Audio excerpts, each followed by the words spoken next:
নমস্কার বন্ধুরা, আমি অভিষেক আর বিদ্যায়তনে তোমাদের সকলকে স্বাগত।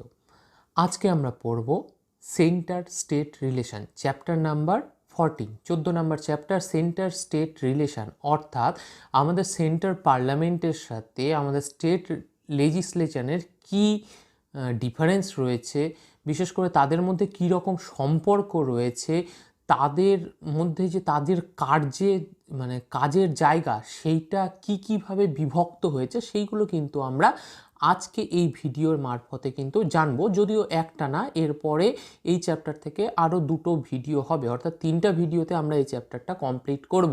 তো চলো আজকের পড়া শুরু করা যাক। কিন্তু তার আগে বলে রাখি, যারা নতুন তারা আমরা এম লক্ষ্মীকান্ত স্যারের বই অনুযায়ী টোটাল সিলেবাসটাকে কিন্তু কমপ্লিট করছি, বই ধরে ধরে ইন্ডিয়ান পলিটিটা। তাহলে তোমরা যারা সলিড প্রিপারেশান নিতে চাইছো WBCS বা সেই রকম এক্সামের ভিত্তিতে, বা ইউপিএসসিও বলতে পারো, তারা কিন্তু অবশ্যই চ্যানেলটিকে দেখো, প্রথম থেকে প্রত্যেকটা ভিডিও দেখো, তাহলে তোমাদের প্রিপারেশানটা সলিড হয়ে যাবে। আমি লিঙ্ক দিয়ে দিচ্ছি, প্রথম থেকে প্রত্যেকটা ভিডিও দেখলে তোমাদের মধ্যে আশা করি কোনো কনফিউশন থাকবে না এবং গোটা পড়াটা তোমাদের সলিডভাবে, তোমাদের প্রিপারেশানটা সলিড হয়ে চলে আসবে। তো চলো শুরু করা যাক আজকের পড়া। আমরা আগের ভিডিওতে অলরেডি দেখেছি যে ফেডারেল সিস্টেম, আমাদের দেশে যে সিস্টেমটা পার্লামেন্টারি সিস্টেম, সেটা কিন্তু ফেডারেল সিস্টেম, অর্থাৎ এখানে স্টেট রয়েছে, এখানে সেন্ট্রাল রয়েছে, দুজনের আলাদা আলাদাভাবে ভাগ করা হয়েছে কার্যপ্রণালী, যৌথভাবে তাদের কার্যপ্রণালী হয়, ইত্যাদি ইত্যাদি। এইগুলো আমরা অলরেডি আগে জেনে নিয়েছি, কিন্তু এখন তাদের মধ্যে যে কাজের প্রণালীটা সেইটা আমরা বিশদে জানব। তাহলে প্রথমে যেটা কথা, যে আমাদের সিস্টেমটা ফেডারেল সিস্টেম, সেইখানে সেই পরিপ্রেক্ষিতে আমাদের স্টেট গভর্নমেন্ট আছে, সেন্ট্রাল গভর্নমেন্ট আছে, তারা নিজের মতো কিন্তু সরকার পরিচালনা করে। কিন্তু তাদের মধ্যে যে পাওয়ার শেয়ারিং হয়, একটা তো পাওয়ার শেয়ারিং হয় না, তার কাছে কিছু পাওয়ার রয়েছে, তার কাছে কিছু, তাহলে এটা কিসের ভিত্তিতে? এইটা হচ্ছে 3টে জিনিসের ভিত্তিতে কিন্তু হয়। কি কি? লেজিসলেটিভ, অ্যাডমিনিস্ট্রেটিভ মানে এক্সিকিউটিভ যেটা, আর হচ্ছে ফাইন্যান্সিয়াল। 3টের বেসিসে কিন্তু পাওয়ারটা শেয়ারিং হয়। কি কি বললাম? Legislative, administrative, financial. তোমরা বলতে পারো যে 3টে তো আমরা জানি, পার্লামেন্ট যেরকম লেজিসলেটিভ, এক্সিকিউটিভ, জুডিশিয়ারি, তাহলে এখানে জুডিশিয়ারি নেই না। দেখো, আমাদের যেই জুডিশিয়ারি স্ট্রাকচার সেটা আমাদের বলে কি ইন্টিগ্রেটেড। যদি আমরা আমেরিকার ক্ষেত্রে দেখি, তাহলে দেখি যে সেন্ট্রাল বা ফেডারাল কোর্ট আলাদা, স্টেট কোর্ট আলাদা হয়, কিন্তু আমাদের সেটা না, আমাদের হচ্ছে ইন্টিগ্রেটেড, মানে উপরে বসে আছে সুপ্রিম কোর্ট, তারপরে হাইকোর্ট, তার নিচে আমাদের এমনি ডিস্ট্রিক্ট কোর্টগুলো। তাহলে তাদের গোটাটাতে কিন্তু একই আইন বলবৎ। তাহলে এইখানে কোনো কিছু ব্যাপার নেই, কোর্ট সেকশনকে, জুডিশিয়ারি সেকশনকে একদমই কিন্তু আলাদা করে রাখা হয়েছে। এই যে পাওয়ার শেয়ারিংটা হচ্ছে, তাহলে এই পাওয়ার শেয়ারিংটা যখন আমরা পাচ্ছি, কিছু পাওয়ার আছে সেন্ট্রালের কাছে, কিছু আছে স্টেটের কাছে, তাহলে কে প্রায়োরিটি পাচ্ছে? দেখো, পাওয়ার অনুযায়ী যার যেটা পাওয়ার আছে সেইখানে কিন্তু সেই সুপ্রিম অথরিটি, মানে স্টেটের কাছে ধরো পাওয়ার আছে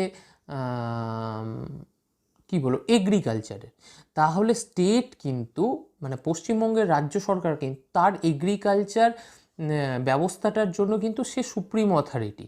কিন্তু কিছু কিছু ক্ষেত্রে আমরা অনেক কিছু আলাদা রকম জিনিস দেখতে পাই, সেইগুলো কিন্তু আমরা পড়বো, আজকের পড়ার মধ্যেই পড়বো এবং নেক্সট ভিডিওগুলোতেও সেইগুলো দেখব। কিন্তু আলটিমেট যদি তুমি দেখো নর্মাল ক্ষেত্রে, তাহলে কিন্তু সেইটা যার যেটা সেক্টর সে সেখানে সুপ্রিম অথরিটি পায় এবং সে তার মতো করে কাজ করে। তাহলে এই আবার ওই একই কথা, যে কিসের ভিত্তিতে করা হয় বইয়ের মধ্যেও আছে, দেখে নাও কিসের ভিত্তিতে হয়। লেজিসলেটিভ, অ্যাডমিনিস্ট্রেটিভ এবং ফাইন্যান্সিয়াল বেসিসে আমাদের এই যেইগুলো সাবজেক্ট আছে সেইগুলোকে রেডি করা হয়েছে এবং তাদের বিভক্ত করা হয়েছে। তাহলে আমরা আজকে যেটা দেখব সেটা হচ্ছে লেজিসলেটিভ পাওয়ারটা কিভাবে ডিস্ট্রিবিউট হয়েছে। তাহলে লেজিসলেটিভ পাওয়ার যদি আমরা ডিস্ট্রিবিউট দেখতে চাই, বইয়ের মধ্যে আছে যে আমাদের 4টে টপিক দেওয়া আছে, 4টে টপিক আমরা ডিসকাশন করব আজকে এই ভিডিওর মারফতে, এবং আজকের ভিডিওটা এই একটা চ্যাপ্টার দিয়ে কিন্তু আমরা শেষ করব। এরপরে যেটা সেটা অ্যাডমিনিস্ট্রেটিভ, এবং তারপরে যেটা সেটা ফাইন্যান্সিয়াল যে কন্ডিশনগুলো রয়েছে দুটো স্টেট আর সেন্ট্রালের মধ্যে, সেটা আমরা কিন্তু দেখব। তাহলে আজকে প্রথম যেটা দেখব সেটা হচ্ছে টেরিটোরিয়াল এক্সটেন্ট। বইয়ের মধ্যে আছে, দেখো আরেকটু বড় আছে, টেরিটোরিয়াল এক্সটেন্ট মানে কার কাজের পরিধিটা কতটা, সেইটা এখানে বিশ্লেষণ করা হয়েছে। তাহলে কার কাজের পরিধি কতটা? প্রথমত আমরা দেখব সেন্ট্রালের। সেন্ট্রাল কোন কোন জায়গায় নিজের কাজ করতে পারে।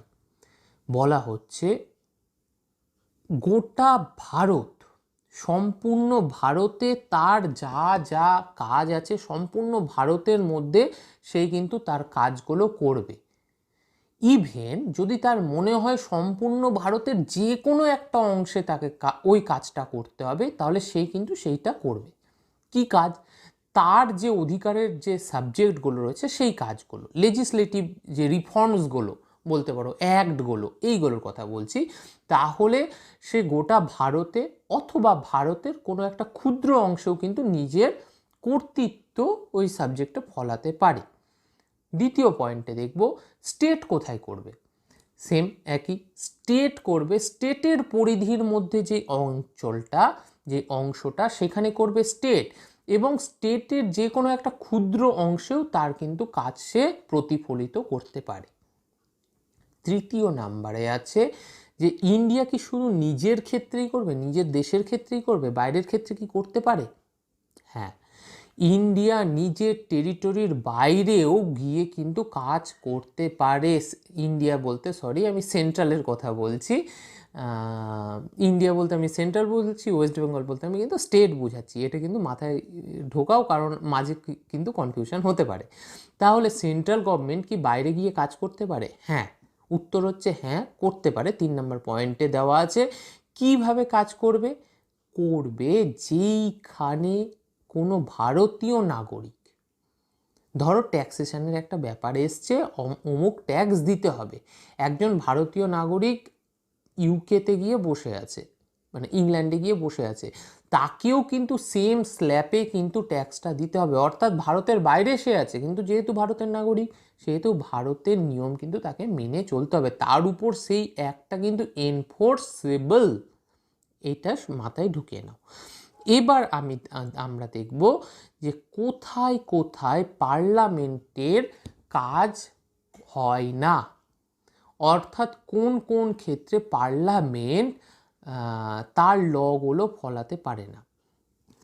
প্রথমত হচ্ছে যেই সব জায়গায় ইউনিয়ন টেরিটরিতে, মানে আমাদের যে ইউনিয়ন টেরিটরি রয়েছে সেইখানে যদি president peace, progress and good গভর্নেন্সের জন্য, শান্তি, ডেভেলপিং এবং গুড গভর্নেন্স করার জন্য যদি কোনো অ্যাক্ট বা কোনো রেগুলেশন নিয়ে আসে, তাহলে সেই সম্পর্কে কিন্তু পার্লামেন্ট কোনো কাজ করতে পারবে না। মানেটা কি? মানে ধরো প্রোগ্রেস, এডুকেশন পারপাসে, ধরো এডুকেশন কনকারেন্ট লিস্ট, আমি তাও একটা তোমাদের উদাহরণ দিচ্ছি যে এডুকেশনের জন্য বা পিসের জন্য, ধরো পুলিশি ব্যবস্থার জন্য, পিসের জন্য প্রেসিডেন্ট কি করলো, ওখানে 500 জনের একটা ফোর্স পাঠালো। ধরো দিল্লিতে 500 জনের ফোর্স পাঠালো। সেই সময় তোমার সেন্ট্রাল গভর্নমেন্ট বলছে না, 500, তারা আইন পাস করলো 500 জন না 1000 জনকে পাঠাবো। কিন্তু 1000 জন কিন্তু পাঠানো যাবে না, যেহেতু রেগুলেশন কে নিয়েছে, এখানে কার পাল্লা ভারী? প্রেসিডেন্টের। সুতরাং প্রেসিডেন্ট যে 500 বলেছে সেটাই পাঠাতে হবে, অর্থাৎ প্রায়োরিটি পাবে হচ্ছে প্রেসিডেন্ট ওই বিষয়টাতে। দ্বিতীয়তে দেখব যদি আমরা, তাহলে দেখব গভর্নর। এটা তো গেল আমাদের প্রেসিডেন্ট। এবার গভর্নর অনেক নিচু তলার, তাই তো? সেন্ট্রালের কথা হচ্ছে, কিন্তু স্টেটের গভর্নরও কিন্তু কোথাও গিয়ে আটকাতে পারে। কখন? যখন ট্রাইবাল এরিয়ার ক্ষেত্রে কোনো আইন, ধরো গোটা দেশে একটা আইন তৈরি হয়েছে, সেটা ট্রাইবাল এরিয়াতে গিয়ে এনফোর্স করতে গেলে অনেক প্রবলেম হচ্ছে, তখন কিন্তু গভর্নর ওই জায়গাটাতে সেটা আটকাতে পারে এবং গভর্নরকে পার্লামেন্টের কাছে আপিল করতে হবে যাতে এই জায়গার রেসপেক্টে এটাকে চেঞ্জ করা হয়। এইটা হচ্ছে পার্লামেন্টের, বলতে পারো পার্লামেন্টারি সিস্টেমের যেটা হচ্ছে লুপহোলস। এই লুপহোলস ঠিক না, এইখানে আটকানো হয়েছে এই সব ক্ষেত্রে। এক জায়গায় প্রেসিডেন্টকে পাওয়ার দেওয়া হয়েছে, এক জায়গায় গভর্নরকে পাঠানো এই ক্ষমতা দেওয়া হয়েছে। এরপরে আমরা দেখব ডিস্ট্রিবিউশন অফ লেজিসলেটিভ সাবজেক্ট, অর্থাৎ কোন কোন সাবজেক্টে, দ্বিতীয় নাম্বার এটা, যে কোন কোন সাবজেক্ট কোথায় কোথায় গেছে, কটা সাবজেক্ট কোথায় আছে। তাহলে প্রথমে আমরা যদি দেখি তাহলে আমরা দেখব আমাদের কনস্টিটিউশনে 3টে লিস্টের কথা কিন্তু বলা হয়েছে। ঠিক আছে, 3টে লিস্ট কি কি? কনকারেন্ট লিস্ট, প্রথমে সেন্ট্রাল লিস্ট, তারপর স্টেট লিস্ট, তারপর কনকারেন্ট লিস্ট। সেন্ট্রাল লিস্টে আমরা যদি দেখি তাহলে 100টা সাবজেক্ট রয়েছে, 100টা সাবজেক্ট রয়েছে। পরবর্তীকালে আমি যখন করছি তখন এরপরে যদি চেঞ্জ হয় তোমরা কিন্তু সেটা একটু আপডেট হয়ে নিবে গুগল বা নেটের মাধ্যমে। তাহলে কি কি 100টা সাবজেক্টের মধ্যে কি কি? যেরকম ধরো ডিফেন্স, ফরেন রিলেশন, কারেন্সি, তারপর ব্যাংকিং, অডিট ইত্যাদি। অর্থাৎ বলতে পারো বড় বড় যেই জিনিসগুলো দেশের স্বার্থে, যেইগুলো খুব প্রয়োজন, মানে খুব বেশি ইম্পর্টেন্ট, সেইগুলো দেওয়া হয়েছে কোথায়? সেইগুলো দেওয়া হয়েছে সেন্ট্রাল লিস্টে। দ্বিতীয়ত হচ্ছে স্টেট লিস্ট। স্টেট লিস্টে কি আছে? স্টেট লিস্ট আছে হচ্ছে 61টা সাবজেক্ট, আগে ছিল 66টা সাবজেক্ট, এখন 5টা কমে হয়েছে 61টা সাবজেক্ট। কি কি আছে? যেরকম এগ্রিকালচার, ল অ্যান্ড অর্ডার মানে পুলিশ সিস্টেমটা, এছাড়াও হেলথ ইত্যাদি আছে আমাদের স্টেট লিস্টে। এবার কনকারেন্ট লিস্টে আগে ছিল 47টা, এখন হয়েছে 52টা, 5টা যেটা কমেছে স্টেট লিস্ট থেকে সেটা চলে এসছে কনকারেন্ট লিস্টে। কনকারেন্ট লিস্টের উদাহরণ যদি আমরা দেখি তাহলে আমরা দেখব civil law procedure, criminal law procedure, তারপর ম্যারেজ, ডিভোর্স ইত্যাদি, নিউজ পেপার ইত্যাদি ছিল হচ্ছে আমাদের কনকারেন্ট লিস্টে। তারপরে 5টা সাবজেক্ট যেটা কেটে স্টেট লিস্ট থেকে কেটে আমাদের সেন্ট্রাল লিস্টে ঢুকানো হয়েছে। কি কি? এডুকেশন, ফরেস্ট, তারপর ওয়েট অ্যান্ড মেজারমেন্ট, তারপর protection of wild animal and birds, তার সাথে অ্যাডমিনিস্ট্রেশন অফ জাস্টিস এবং কনস্টিটিউশন ইত্যাদি। এইগুলো ঢুকানো হয়েছে কখন? এইগুলো ঢুকানো হয়েছে 42nd অ্যামেন্ডমেন্টে। কমেন্ট করে লেখো 42nd অ্যামেন্ডমেন্ট কত সালে হয়েছিল? আমরা বারবার এটা পড়েছি, আশা করি তোমাদের মাথায় ঢুকে গেছে। কমেন্টে কিন্তু অবশ্যই লিখবে কত সালে 42nd অ্যামেন্ডমেন্ট হয়েছিল এবং সেই সময় আমাদের প্রাইম মিনিস্টার কে ছিলেন। চলো আমরা তাহলে দেখে নিলাম 3টে লিস্টে 3টে আছে। এবার দেখি যখন কোনো কিছু কনফ্লিক্ট হবে, ধরো সাপোজ ল্যান্ড নিয়ে কিছু হচ্ছে, ল্যান্ড দেখা গেল আমাদের সেন্ট্রাল লিস্টে আছে এবং এগ্রিকালচার আছে স্টেট লিস্টে। এবার আমি উদাহরণ দিয়ে বলছি, এখন আছে কি না আমি ডিটেলসটা কিন্তু জানি না, তাই প্রথমে তোমাদের স্বীকার করে নিই। কিন্তু ল্যান্ড ধরে নিলাম যে সেন্ট্রাল লিস্টে আছে, তাহলে ল্যান্ড নিয়ে কোনো একটা বিল পাস হলো, কিন্তু এগ্রিকালচারের ক্ষেত্রেও ল্যান্ড আছে, তাহলে কোনটা প্রায়োরিটি পাবে? কোন বিলটা প্রায়োরিটি পাবে? ইউনিয়নের বিল মানে সেন্ট্রালের বিল না স্টেটের বিল? সব সময় মনে রাখবা সবচেয়ে উপরে হচ্ছে সেন্ট্রাল। যখনই কোনো কিছু কনফ্লিক্ট লাগবে তখনই হচ্ছে প্রথমে সেন্ট্রাল। সেরকমভাবে যখন কনকারেন্ট লিস্টের সাথে সেন্ট্রাল লিস্টের ক্ল্যাশ হবে তখনও কে পাবে? সেন্ট্রাল। এবার দেখে নিই সেন্ট্রাল লিস্ট আর স্টেট লিস্টের মধ্যে যদি কনফ্লিক্ট হয় তাহলে কে? সেক্ষেত্রেও কিন্তু কনকারেন্ট লিস্ট। কারণ কি? কনকারেন্ট লিস্টেও সেন্ট্রাল আছে, সেন্ট্রাল স্টেট যৌথ, সুতরাং সে পাবে প্রায়োরিটি। এবার আমরা দেখব কনকারেন্ট লিস্টের ক্ষেত্রে যেখানে সেন্ট্রালও আছে রাজ্যও আছে, সেখানে কে প্রাধান্য পাবে? আবার একই কথা, সেন্ট্রাল।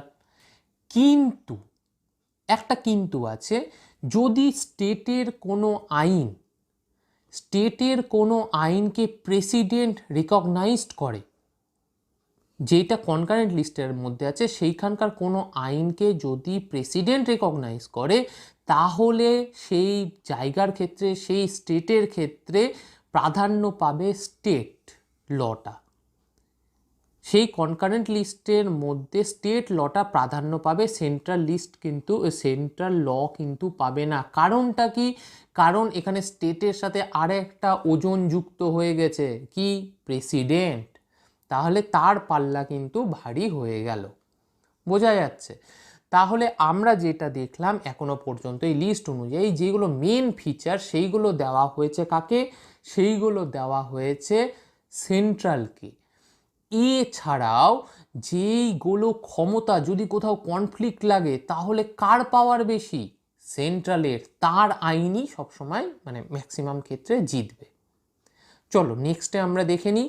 নেক্সটে আছে parliamentary legislation in the state field, অর্থাৎ স্টেটের উপর কখন পার্লামেন্ট তার খবরদারি দেখাবে। দেখো, এই পয়েন্টটা ডিসকাস করা হয়েছে অ্যাবনর্মাল সিচুয়েশানে। যখন নর্মাল সিচুয়েশান তখন কিন্তু স্টেটের ক্ষেত্রে স্টেটই ডিসিশান নেয়, কিন্তু যখন অ্যাবনর্মাল কিছু অন্যান্য সিচুয়েশান আসে তখন কিন্তু এটার চেঞ্জ হয়ে যায়। সেই পরিপ্রেক্ষিতেই কিন্তু এটা বলা হয়েছে। তাহলে প্রথমে কি বলা হয়েছে? প্রথমে বলা হয়েছে রাজ্যসভা। রাজ্যসভার ক্ষেত্রে কি, যখন রাজ্যসভা পারমিশন দেয় পার্লামেন্টকে, মানে লোকসভাকে বলতে পারো বা টোটাল পার্লামেন্টকে, যে তোমরা বিল তৈরি করো যেটা স্টেট লিস্টে আছে। অবশ্যই বুঝতে পারছো এই পয়েন্টে আমরা যা পড়বো সেটা কিন্তু স্টেট লিস্টের কথা। স্টেট লিস্টে যেইগুলো আছে সেইগুলোতে পার্লামেন্টকে বলে যে তোমরা কিন্তু আইন তৈরি করতে পারো, রাজ্যসভা বলে। কিন্তু রাজ্যসভা কি যে কোনোভাবে বলতে পারে? না, রাজ্যসভা যে কোনোভাবে বলতে পারে না। রাজ্যসভায় ওই প্রসঙ্গটা উত্থাপন হলো, সেই নিয়ে বিল আনতে হবে এবং সেই বিলটাকে 2/3 মানে 3/2 প্রেজেন্ট অ্যান্ড ভোটিং মারফতে পাশ করাতে হবে। বোঝা যাচ্ছে কি বলছি?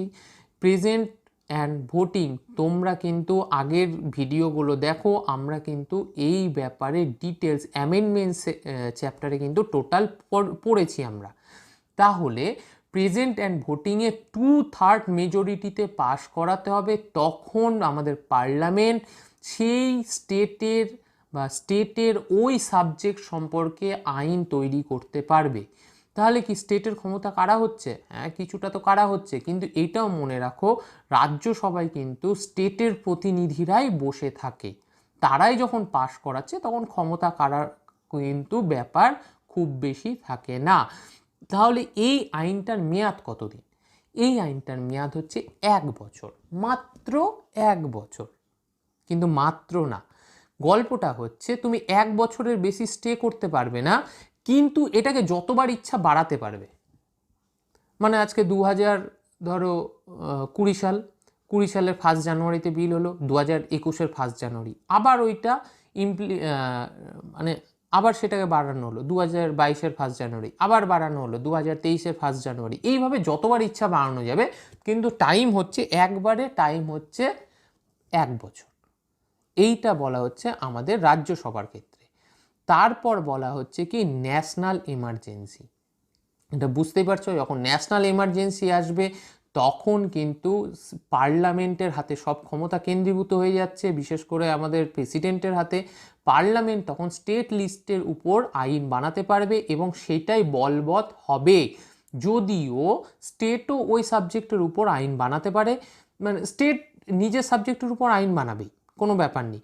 কিন্তু কোনো বিষয়ে, কোনো সাবজেক্টে যদি পার্লামেন্ট আইন বানায়, তাহলে সেই সময়টায় যখন ন্যাশনাল এমার্জেন্সি চলছে তখন কিন্তু ওই সেন্ট্রালের যেটা ল সেটাই কিন্তু বলবৎ হবে।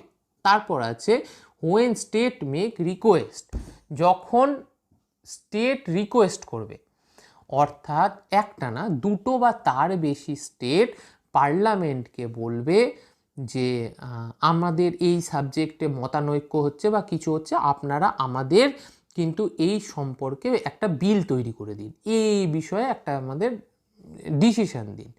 তখন পার্লামেন্ট ডিসিশন দেবে এবং সেই ডিসিশনটা শুধু ওই দুটো স্টেট বা দুটো বা তিনটে যটাই হোক না কেন, যেই কটা স্টেট আপিল করেছে তাদের ক্ষেত্রে কিন্তু বলবৎ হবে, সবার ক্ষেত্রে না, শুধুমাত্র তাদের ক্ষেত্রে এটা বলবৎ হবে।